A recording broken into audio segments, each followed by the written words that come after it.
So first, when you open the app, you're gonna press this plus button and you're going to pick the size of your edit. Now, 9:16 is usually the TikTok format. Then you're going to take your audio and you're going to set start where you want the audio to start and set end where you want it to end. Now that you have your audio, you're gonna want to split your clips to the beat of the song. So to do that, you just press the timeline and then see the button on the left at the bottom that says edit. You're gonna click that and then hit split scene, and you're gonna do that for every beat change. Once your clips are split, you're going to want to add your scene pack. So you're gonna press new and then import video and go to your camera roll where you have the scene pack. Now you don't have to use this tip, but I recommend using scene packs that have a lot of movement at the beginning of the clip, just because the velocity ends up being kind of more dynamic later, but that's just a recommendation, you don't have to do that. So next you're gonna wanna make the actual velocity. So you're gonna press new, velocity, and this line here is essentially the speed of the edit. So the farther down it is, the slower it is. So you're gonna click this, make sure it's on better mixer, and you're gonna start by putting a little indicator at the beginning at normal speed, or like a little bit faster. And then you're gonna scroll a little bit through the clip and you're going to add a little node here and you're gonna put it down because that's gonna make it a little slower. And you're gonna do that for the rest of the clips. So remember, it's putting the circle at like normal speed or a little bit higher in speed at the beginning, and then in the middle, I would put the thing down, not all the way down, you don't want it to be super slow, but down to where the rest of the clip is slowed down.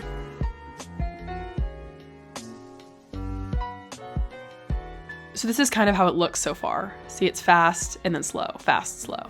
Next, you're going to add more editing details by going to new, multi-layer, and then hitting 1, and then hitting the most recent, like the most recently edited. Then you're gonna go down to color and you're going to search the motion blur effect. You can put it in the search bar and you can use this indicator to increase just like the amount. Then you're going to hit the 1, press edit keyframes. Down where it says color, you're going to put it at 100%. Or like 95 or whatever you want to do actually. And then near sort of the beginning, you're going to put it down to 0. So high and 0. So it gives that sort of blur effect and like adds more of a dynamic to it. Now you can add a graph to the keyframes if you want to, but you don't have to. It just adds a little bit more speed. It's kind of just up to you. Now this is optional, but basically I'm going to, on the number 2, I'm gonna add another layer, and it's gonna be a color layer that's black, so we can add the fade in effect in between each of the clips. So hit the 2, hit edit keyframes. You're going to go down here to opacity, and make it 100 at the beginning, then sort of near kind of the beginning, you're gonna put down to 0. So it's like 100, it doesn't have to be 100, it can be different, but, and then at the very end of the clip, you're gonna do the opposite of starting it at 0 and then ending it at 100. Now, what I recommend doing now that you have these two effects, the blur and the fade, is to make a preset of these effects so you don't have to do this for every single clip. So hit this little QR code, hit share, and then name it whatever you want. I'm just gonna say like blur and fade or whatever. And what's gonna do is it's going to, I mean, you have to press a button, but you're gonna save it to your camera roll, save to photo library. So then it's in your camera roll. So that means those effects that we just did, the blur and the fade, we can use for the other clips, and we don't have to go through all of the keyframing and graphs and all that again. So it's saved to your camera roll, and so you have those effects, and then you're gonna go into the next clip and add that QR code to the rest of the edit.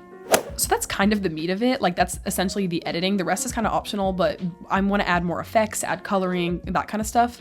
So what I'm going to do is I'm going to merge the scenes to make it all into one, so the clips aren't split anymore. So I'm going to hit merge, set start, and then set end, where I want the clips to all be in one long clip now. It's kind of like pre-composing if you've used After Effects or something.